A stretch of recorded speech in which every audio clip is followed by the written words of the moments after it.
안녕하세요. 역사 돋보기입니다. 세계사에서 대중적으로 큰 관심을 못 받는 역사가 중앙아시아의 역사입니다. 바로 스탄 동네인데요. 그렇지만 또 아이러니하게 중앙아시아라는 공간은 묘한 신비감과 호기심을 자극하는 곳이기도 한데요. 중앙아시아의 스탄들은 과거 유목민족들이 세운 국가들인데 오늘날 유목민족 하면 다소 이질적이죠. 그래서 더 중앙아시아의 국가들이 매력적으로 다가오는 것 같습니다. 이번 영상에서는 지난 키르기즈스탄과 카자흐스탄에 이어 우즈베키스탄의 역사를 살펴보겠습니다. 먼저 스탄이라는 뜻은 누구누구의 땅이란 뜻입니다. 따라서 우즈베키스탄의 나라 이름은 우즈베크인들의 땅이라고 해석해볼 수 있을 텐데요.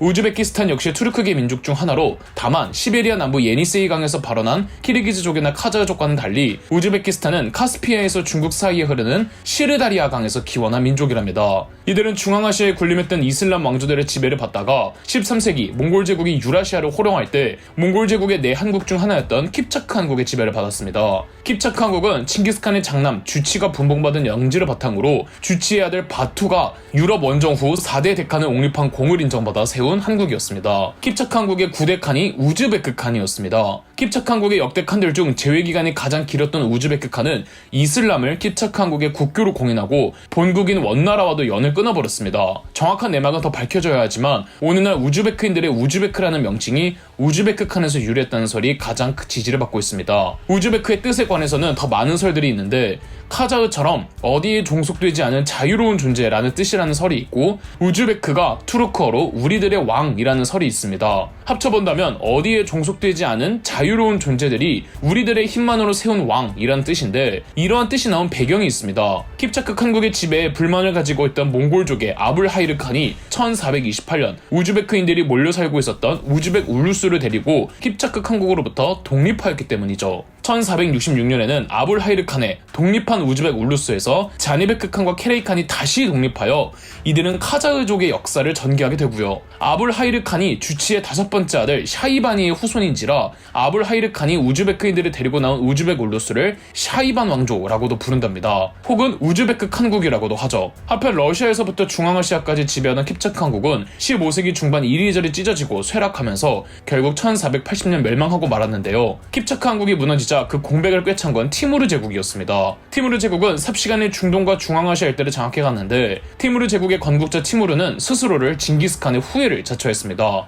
다만 티무르는 징기스칸과 혈연적으로는 아무런 연관이 없었으며 티무르는 몽골이긴 하지만 투르크와의 몽골인이라 징기스칸의 출신 부족과도 큰 연관이 없었습니다. 이러니 진짜 징기스칸의 피가 흐르는 샤이반 왕조에서 반발하겠죠. 누가 진짜 징기스칸의 후예인가를 두고 샤이반 왕조는 끊임없이 티무르 제국과 싸웠습니다. 시간이 지나며 티무르 제국도 내부적으로 약해지고 점차 샤이반 왕조의 공격을 막아내지 못하며 1507년 샤이반 왕조는 티무르 제국을 몰아내고 오늘날 우즈베키스탄 지역 전체를 장악하게 됩니다. 무에서 유를 창출했다고 해도 과언이 아닌 키르기즈족의 키르기스탄이나 카자흐족의 카자흐스탄과 달리 우즈베크인들의 샤이반 왕조가 진출한 우즈베키스탄 곳곳에는 고대 시절부터 실크로드의 중개무역으로 성장한 대도시들이 덜어 있었습니다. 대표적으로 사마르칸트, 부하라 등이 있었죠. 그리고 더군다나 이 지역들은 티무르 제국 당시에도 대도시였던지라 많이 개발되어 있는 상태였고요. 각 대도시별로 영향력과 지위와 세력이 크다 보니 현재 우즈베키스탄 영역으로 진출한 샤이반 왕조의 우즈베크 칸국은 대도시 위주로 분열되었습니다. 그 중에서도 가장 큰 칸국들이 히바 중심의 히바 칸국, 부하라 중심의 부하라 칸국,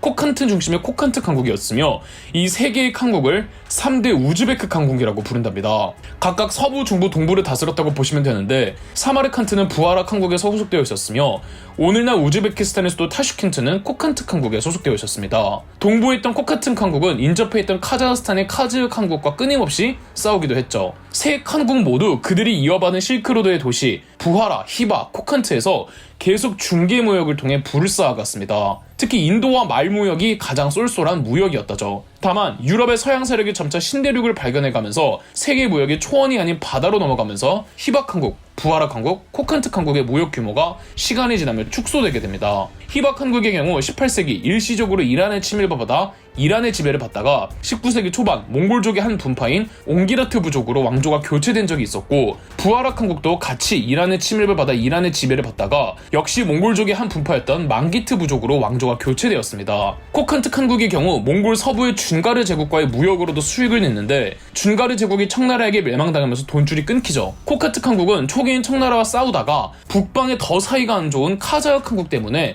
청나라와 협상을 체결해 무역 이익권을 얻어냅니다. 그러나 희박한국, 부하락한국, 코카특한국 모두 하나의 나라로 정리가 되니 바로 러시아였죠. 카자흐스탄의 카자흐한국부터 없애버린 러시아는 중앙아시아에 더 진출하여 1868년 부하락한국을, 1873년 희박한국을, 1886년 코칸특한국을 점령했습니다. 코칸특한국은 완전히 멸망당했고 부하락한국과 희박한국은 러시아의 복속국이 돼 자치는 허용되는 상태로 유지되었으나 러시아 혁명 후 러시아 내전 당시 백군에 참전했던 희박한국과 부하락한국도 적군의 점령당해 멸망당했습니다. 현재 희바와 부하라는 칸국 당시의 성벽, 궁전, 모스크 사원 등 많은 것들이 남아 전해지고 있어서 도시 자체가 유네스코에 지정되어 있으며 코칸트 역시 유네스코에 지정만 안 됐을 뿐 코칸특한국 당시의 유적들이 많이 전해지고 있습니다. 소비에트 정부는 1920년 옛 희박한국 땅에는 호라즘 소비에트 사회주의 공화국을, 옛 부하락한국 땅에는 부하라 인민 소비에트 공화국을 수립하였고 코칸트의 경우 러시아령 투르키스탄에 소속되어 있었습니다. 1924년 소비에트 정부는 러시아령 투르키스탄 일부와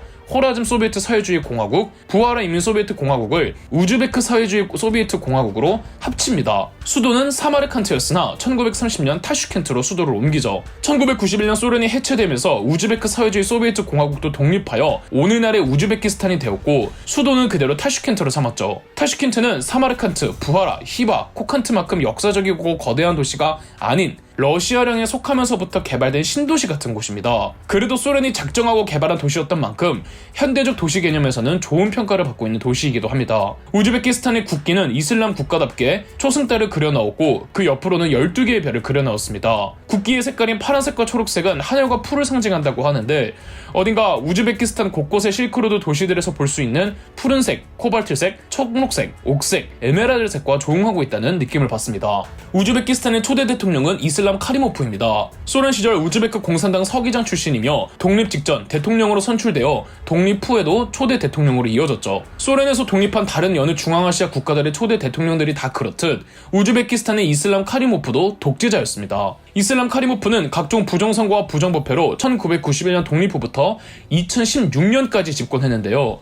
비록 2019년까지 집권한 카자흐스탄의 나자르바예프보다는 3년 덜 독재를 했다지만 악랄함만으로는 이슬람 카리모프 대통령이 원톱이랍니다. 이슬람 카리모프 대통령은 강력한 독재를 구축하기 위해 이게 과연 현대 국가가 맞나 싶을 정도의 비인간적이고 잔인하고 악독한 방식으로 인권을 탄압했습니다. 대표적으로 반정부 인사를 팽형으로 사용시킨 전례도 있는데 이 외에도 유튜브에서 차마 다루기 힘들 정도의 고문을 하며 독재를 일삼았죠. 2005년 우즈베키스탄의 안디잔에서 민주화 인사들을 석방하라는 반독재 시위가 일어난 적이 있었는데 이슬람 카리모프는 군대를 투입해 강경하게 진압, 우즈베키스탄 정부 발표로는 187명이 희생, 민간에서 추산한 집계로는 최소 2,000명 이상이 희생된 끔찍한 사건이었습니다.